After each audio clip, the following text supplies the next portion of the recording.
नमस्कार दोस्तों। तो आप सभी को 15 अगस्त यानी इंडिपेंडेंस डे की ढेर सारी बधाइयाँ। तो आज बड़े हर्ष के साथ हम लोग जो है यह त्यौहार को मना रहे हैं।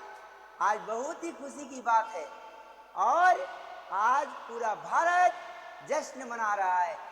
यह आप जानते होंगे कि गुलामी की जंजीरों में हम लोग वर्षों पहले जकड़े हुए थे और हमारी भारत माता जो है गुलामी की जंजीरों में जकड़कर आठ आठ आंसू बहा रही थी। हम सभी गुलाम थे, अंग्रेजों के गुलाम थे। और आप समझ सकते हैं गुलामी क्या होता है। जब आपको कोई अपने अंडर रखे, आपको आपको आपके मर्जी से काम न करने दे, उस समय आपको कैसा फील होगा।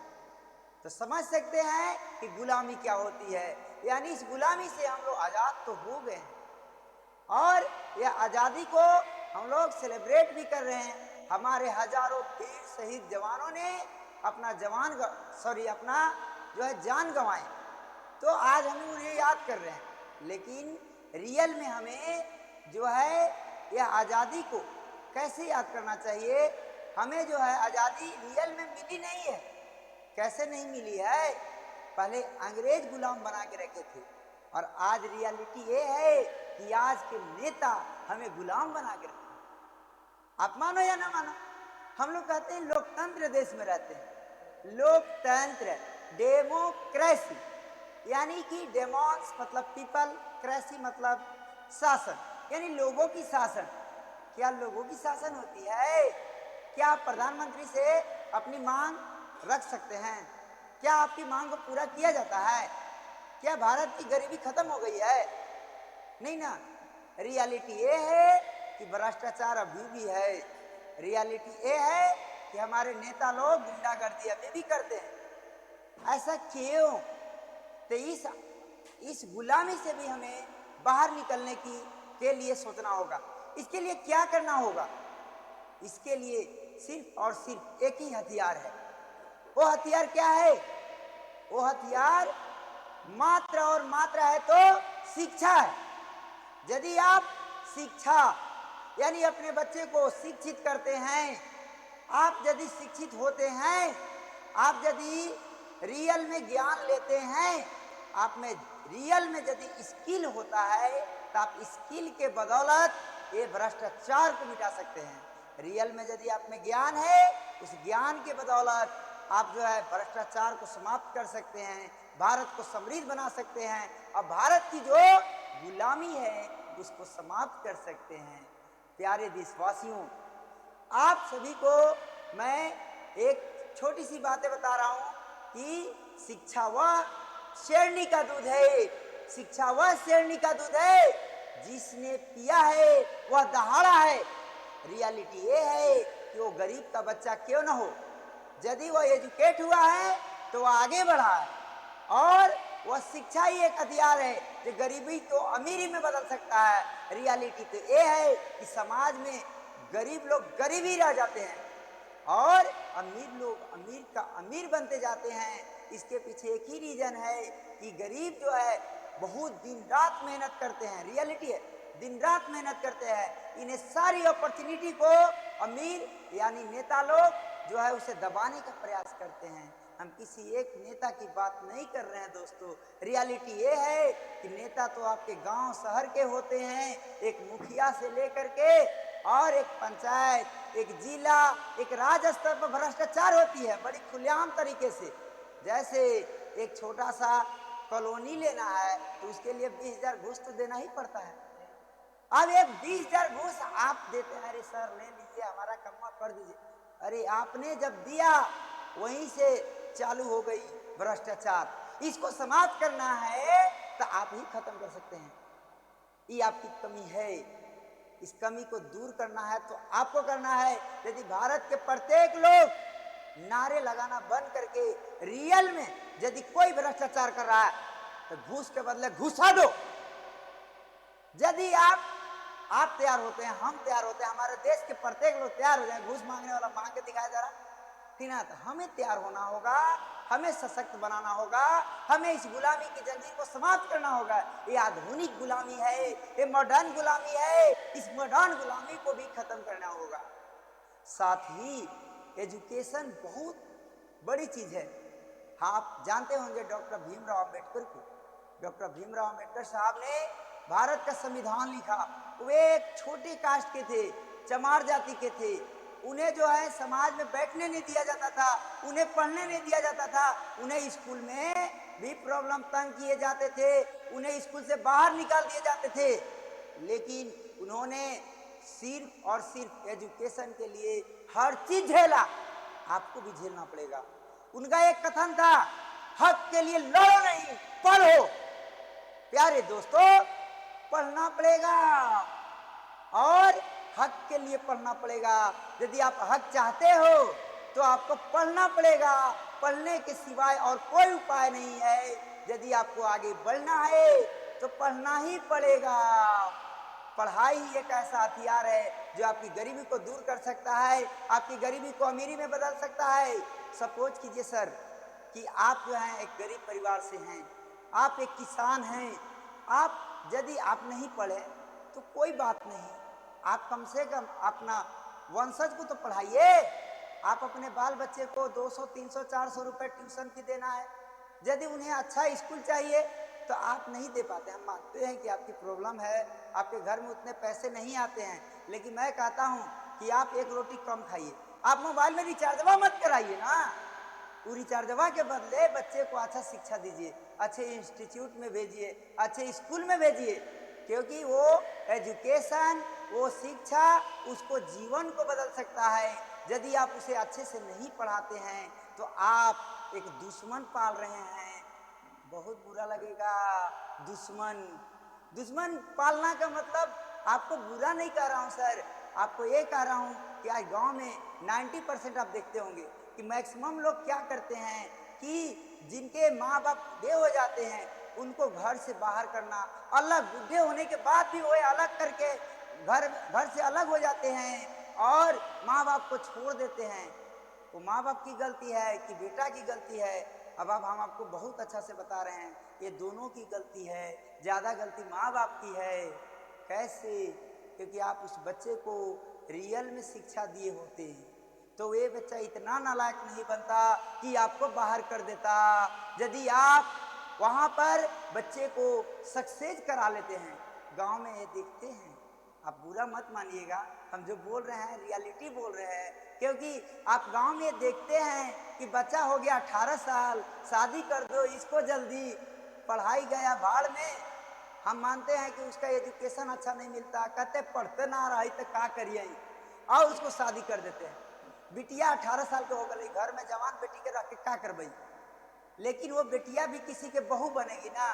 यदि वो पढ़ी लिखी नहीं है तो कैसे करेगी, घर को कैसे संभालेगी? वही अनपढ़ गंवार रहेगी तो दूसरे के घर में जाकर के लड़ाई कराएगी, लड़ाई करके अलग हो जाएगी। यदि वही पढ़ी लिखी बिटिया होगी तो वो कम से कम एक तो संस्कार सीखेगी ना, ये संस्कार जानेगी ना।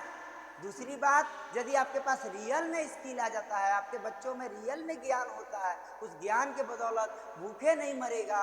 यदि अपने खाने के लिए उसके पास पैसे रहेगा तो बाप माई को बाहर नहीं करेगा। लेकिन रियलिटी ये है सर कि गांव में जो लोग होते हैं वे अपने बच्चे को अलग नहीं करना चाहते, और बच्चा भी नहीं चाहता, लेकिन उसकी मजबूरी हो जाती है।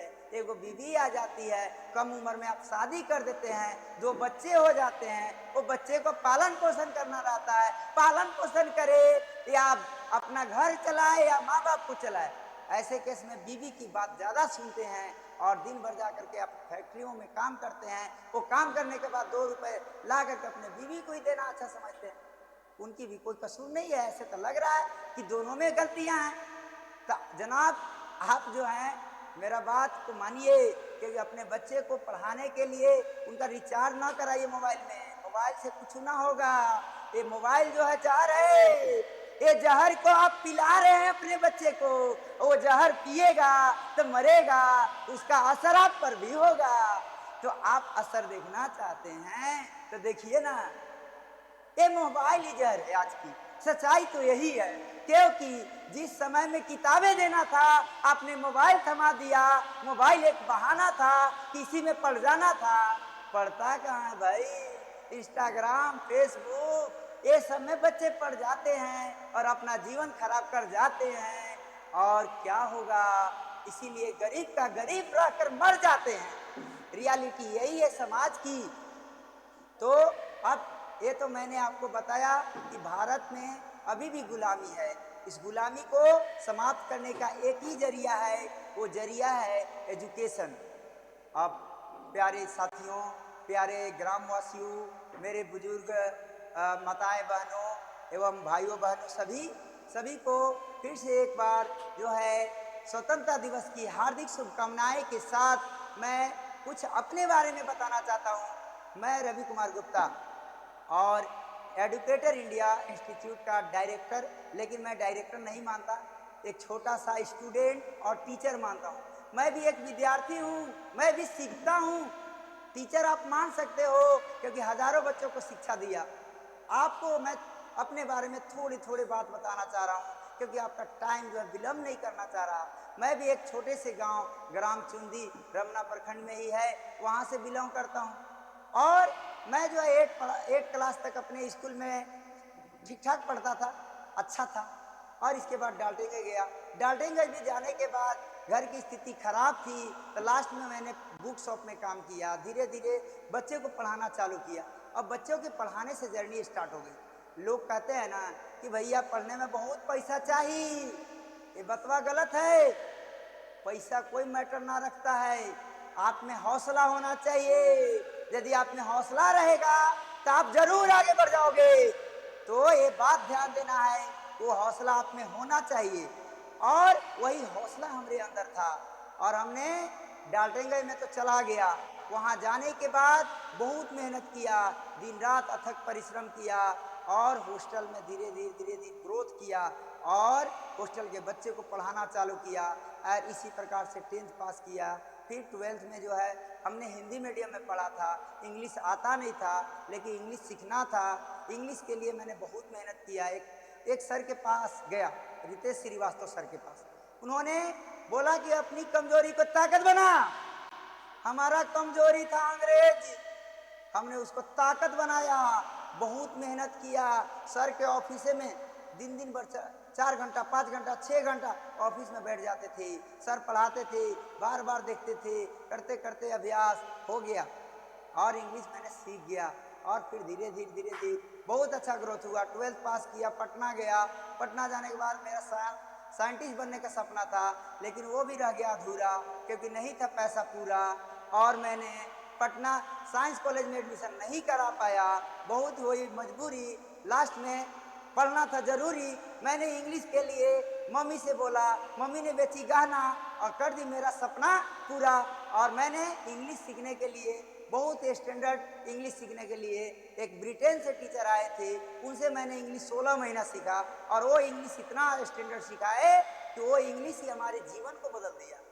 और वही इंग्लिश के बदौलत मैंने जॉब एक्सप्रेस कोचिंग खोली और वो जॉब एक्सप्रेस कोचिंग से मेरा सभी पढ़ाई पूरा हो गए। यानी बहुत पैसे आते थे, अच्छे आते थे। लेकिन एक बार की बात हुई, एक और घटना पटना में घटा। क्या पटना में घटना घटा? क्योंकि वहां पर एक दोस्त ने मुझसे क्वेश्चन पूछा जीके का। वो जीके का क्वेश्चन मैं जानता ही नहीं था। और वो जीके का क्वेश्चन ऐसा था, क्योंकि हम एसएसटी जानते नहीं थे। उन्होंने कहा कैसा हो टीचर तुम, जो एसएसटी तक नहीं जानते, छोटी मोटी चीजें नहीं जानते। मैंने सोचा कि मैं तो साइंस का स्टूडेंट आ रहा, मैं इंग्लिश जानता हूँ, साइंस जानता हूँ, एसएसटी तो जानता ही नहीं था। मैंने गूगल में सर्च करने लगा कि दुनिया में क्या पढ़ाई करें, कि जो है दुनिया के हर चीज जान जाएं, क्या पढ़ें। तो मुझे पता चला यूपीएससी। मैंने यूपीएससी की तैयारी के लिए सर्च किया कि best place of UPSC preparation in India, that is Mukherjee Nagar, Delhi. और मेरे मन में ही ख्वाब आ गया, हमें दिल्ली जाना है। घर वाले कितना मना किए, मैं जिद्दी थे और सब कोचिंग छोड़ दिया। मैंने 40-50 हज़ार रुपये आते थे, सारे ठुकरा दिया। और ठुकराने के बाद ज्ञान के पीछे भागा और फिर दिल्ली में चला गया। दिल्ली में गया, पता चला कि वो तो 3 लाख रुपए कोचिंग का फीस है। अरे अब तो हकड़ी बंद हो गई हमारी, क्योंकि 10-20 40-50 हज़ार रुपये थे, हम सोचे हो जाएगा, लेकिन इसमें क्या होने वाला है। तो मैंने देखा कि जो है प्रिपरेशन के लिए मुझे पैसे नहीं थे, तो लास्ट में फिर से ट्यूशन पढ़ाना चालू किया। फिर वही मुझे जितना स्ट्रगल पटना में किया वही स्ट्रगल दिल्ली में करना पड़ा, जिससे टाइम तो बहुत ही गया। सच्चाई ये है कि एक गरीब को आगे बढ़ने में सदियों लग जाता है, वर्षों लग जाता है सर, और वही हाल मेरे साथ हुआ। बहुत टाइम गया, बहुत टाइम गया। कोविड आया और मुझे और जानलेवा बना दिया, खत्म कहानी।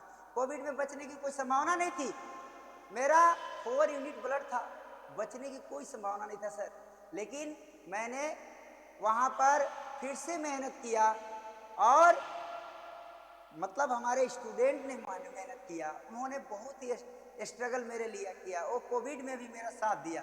और उन्होंने हर प्रकार के, मैंने जो गूगल से सर्च करता कि कौन सी दवा खाना चाहिए, कौन सा खाना खाना चाहिए, और ब्लड को कैसे बढ़ाना चाहिए, और इस प्रकार से लास्ट कोविड से लड़ा। और 32 दिनों के बाद मैं कोविड से ठीक हुआ, लेकिन बाल झड़ गए कोविड में। ये दुखद घटना थी, लेकिन बाल से कोई मतलब हुआ, ये जीवन फिर से मिल गया। यहाँ तक सही थे, फिर से मैंने कोविड से निकला। परेशानी तो थी, कोविड के बाद मैंने यूपीएससी के लिए पैसे जमा किए और कोचिंग ज्वाइन किया। कोचिंग जो है 8-8 घंटा की क्लास होती थी, इसके बाद फिर से ट्यूशन पढ़ाना, बहुत स्ट्रगल वाली जीवन, बहुत मेहनत किया। लाइब्रेरी में हम लोग 8-8 10 घंटा रात में पढ़ते थे, बहुत स्ट्रगल किए। और आपको मैं बता दूँ कि मुखर्जी नगर और आज़ादपुर, आप गूगल में सर्च मार सकते दिल्ली में, जो उसकी दूरी डिस्टेंस जो है एटलीस्ट 10 किलोमीटर है, वो पैदल में जाता था डेली। और एक इतिहास बदल दिया, प्रत्येक क्लास में पैदल गया, और वहाँ से आने के बाद भी 8 घंटा पढ़ाना, इसके बाद भी रात में 2, 4, 5, 7 घंटा पढ़ना। 24 घंटा को हमने जीवन जीना सीखा, 24 घंटा को मैनेज करना सीखा। इसके बाद तो ज्ञान आ गया सर। यूपीएससी का पेपर भी दिया, पीटी निकला, मेंस में दिक्कत हो गई, क्योंकि इतना आसान भी पेपर नहीं है यूपीएससी का। और इसके बाद मैंने देखा कि लाइफ में पैसा भी जरूरी है, क्योंकि एज बढ़ने के साथ रिस्पॉन्सिबिलिटी आती है। लास्ट में मैंने क्या किया कि फिर से इंस्टीट्यूट खोल दिया, एडुकेटर इंडिया।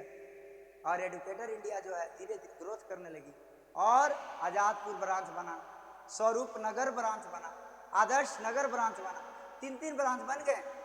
बहुत ही मज़ा आ रहा था, 70-80 हज़ार रुपये कमा रहे थे सर, बहुत मज़ा आ रहा। वाह, जिंदगी जीने में तो अच्छा लग रहा था। लेकिन फिर एक घटना घटी, वो घटना ऐसा घटी कि आपके रमना में आ गई। कैसे आया? हमारे घर में पापा जी का तबीयत खराब हुआ अचानक से, और उनका इलाज दिल्ली में चल रहा था, और दशहरा से छठ तक का जो है सीजन चला, उसमें ही अचानक से मतलब हार्ट अटैक से उनका देहांत हो गया, जिसकी वजह से वे बार बार हमसे यही बोलते थे कि बेटा बहुत दिन बाहर रह गई, 14 वर्ष से ऊपर रह लिया तू, भगवान भी 14 वर्ष रहे थे, तू तो 16 वर्ष लगभग पार कर दिया, अब तो गांव में आ जा। वे बार बार यही बोलते थे, गांव के बच्चों को शिक्षा दो।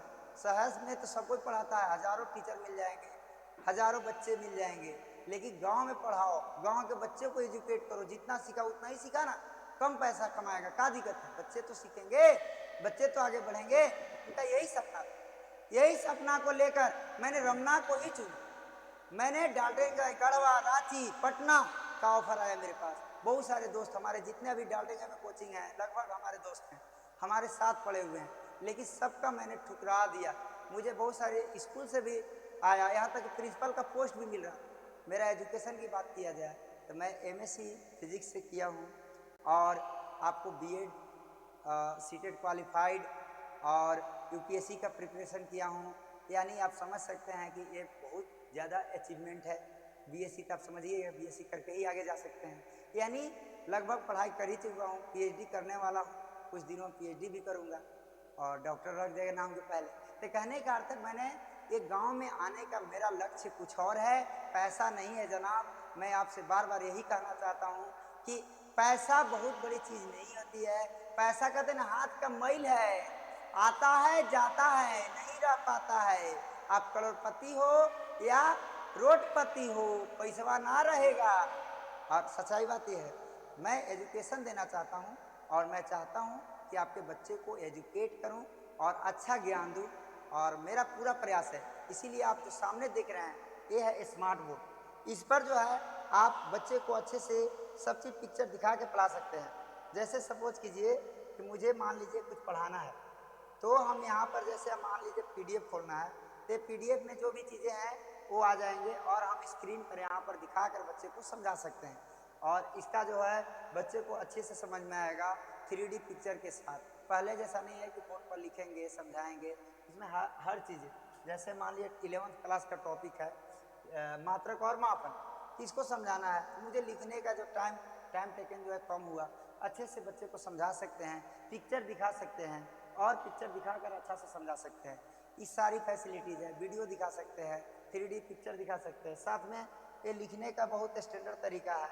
हर चीज़ इसमें, इसके बारे में जितना जानो उतना कम है, इसके बारे में कभी हम बाद में बताते हैं। लेकिन ये जो है इसको बोलते हैं स्मार्ट बोर्ड। आज जो दुनिया जानता है कि आज दुनिया में इससे बड़ा टेक्नोलॉजी नहीं है एजुकेशन, यानी समझ सकते हैं इसकी कीमत कितनी होगी। 2 लाख एटलीस्ट, इसमें लगभग 2 लाख लग गए हैं, थोड़ा कम बेसी आगे पीछे कर सकते हैं, लाने ले जाने तक दिल्ली से क्योंकि आया है, तो 2 लाख रुपए खर्च इसमें किया। आप जिससे कैमरा शूटिंग हो रहा है ये आप देख सकते हैं, ये जो है आपको 86,000 का है। आप इसके लिए इन्वर्टर देखिए, इसमें लगभग 30,000 लगे हुए हैं। कंप्यूटर देखिए, सब सिस्टम देखिए, लगभग 4 लाख रुपए इसमें मैं खर्च किए। क्यों? मेरे पास ज्ञान नहीं है इसलिए, मैं गांव के बच्चे को जीवन खराब करना चाहता हूँ इसलिए, या मुझे ज्ञान ही नहीं है, मैं मतलब फालतू का पागल हो गया था? नहीं, मेरा एक ही सपना है कि प्रत्येक गांव के बच्चे को एजुकेशन देना है और इसके लिए मैं जी जान लगाया हूँ। हम अपने बच्चों से पूछ सकते हैं कि क्या रियल में मैं मेहनत करता हूँ या ये फेंक रहा हूँ, और टीचरों के तरह आप पूछ सकते हैं। साथ ही मैं बच्चों के लिए जी जान लगाता हूँ, मैं नाइट में जग करके उनके लिए नोट्स बनाना, उनको रात में रखता भी हूँ, कुछ बच्चे को रख करके रात में भी पढ़ाता हूँ, रात में लाइव क्लास कर देता हूँ।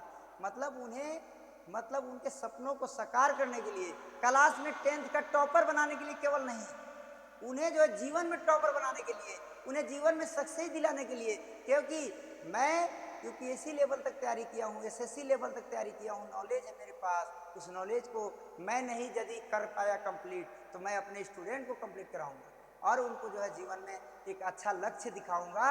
और इस लक्ष्य के माध्यम से वे जो अभी धीरे धीरे मेहनत करेंगे उनको एक गाइडेंस मिलेगा, इन्हें दिल्ली पटना जाने की ज़रूरत नहीं है, यहीं पे इनको सारी सुविधाएं मिल जाएंगे और इस सुविधाओं का आनंद उठाकर वो जीवन में अपना आगे बढ़ सकते हैं। तो मैं फाइनली यही कहना चाहता हूँ कि आप यदि आप इस इंस्टीट्यूट से जुड़ते हैं, आप सभी गार्जियन, आप जो हैं हमारे बातों से यदि सहमत होते हैं तो आप अपने बच्चे को तो यहाँ भेज ही रहे हैं, साथ में इस कोचिंग का आप एक मेंबर हैं, सदस्य हैं, तो आप इस कोचिंग को आगे बढ़ाने के लिए मदद कीजिए, क्योंकि आपकी मदद से इस कोचिंग जो है आगे जा सकता है। क्योंकि बच्चे को मैं ट्यूशन भी बहुत कम लेता हूँ, मार्केट में जो है ट्यूशन फी वही है, उससे कम तो नहीं कर सकता, क्योंकि इतनी सारी टेक्नोलॉजी लाया हूँ, इतने रुपए इन्वेस्ट किया हूँ, इतने खर्च आ रहे हैं, तो इनको चलाने के लिए कुछ तो चाहिए ना।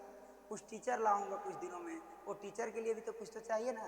तो पैसे ज़्यादा नहीं है, आप सभी मदद कीजिए और आपकी मदद से यह कोचिंग आगे बढ़ सकता है। और यह कोचिंग को सिर्फ कोचिंग मत बनाइए, आप साथ देंगे। मैं प्रत्येक पेरेंट्स से बोलना चाहता हूँ कि आप जो है मंथ में एक बार जरूर मिलिए मुझसे और अपना सलाह दीजिए। आप कहते हैं ना हमारे बच्चा वहाँ पढ़ा लाई, वहीं ठीक है। देखिए, आप अपना बच्चे के भविष्य को सीधे मत छोड़ दीजिए, क्योंकि आपका बच्चा वहाँ जाता है जहाँ उसका दोस्त जाता है, सच्चाई है। और वो दोस्त कैसा है आप ही बता सकते हैं। तो यानी कि आप कम से कम, जो मान लिए कि सोना खरीदना रहता है तो आप बच्चा को भेज दीजिएगा नहीं ना, क्या है सोना इतना कीमती चीज़ है, आप जाते हैं लेने ना। तो आप ये भी पढ़ाई सोना है, गोल्ड है, तो आप सोना लेने जा रहे हैं तो बच्चे को कहते हैं जाओ पढ़ लो जहाँ पढ़ना है। नहीं, आप आइए, टीचर से तो मिल सकता, आप पढ़े नहीं हैं मानते हैं, लेकिन आप टीचर से मिलिएगा, उनके स्वभाव जानिएगा, उनका नेचर जानिएगा, उनका पढ़ाने का तरीका जानिएगा, कुछ तो समझ में आएगा। तो इस प्रकार से आपकी मदद बहुत ज़रूरी है और आप भी चाहते हैं कि इस देश को आज़ादी दिलाएं। अभी भी हम लोग गुलाम है, बताया था ना, पहले मेरा स्टेटमेंट था कि हम लोग गुलाम हैं, आज के नेताओं से गुलाम हैं, आज के अमीरों से गुलाम हैं, आज के भ्रष्टाचार से गुलाम हैं। इस गुलामी से आज़ादी का मात्र एक ही रास्ता है, शिक्षा। तो अब हम लोग एक शिक्षा का दीप जलाएंगे और गांव-गांव के बच्चे को मतलब महान बनाएंगे और भारत को महान बनाएंगे। जय हिंद, जय भारत।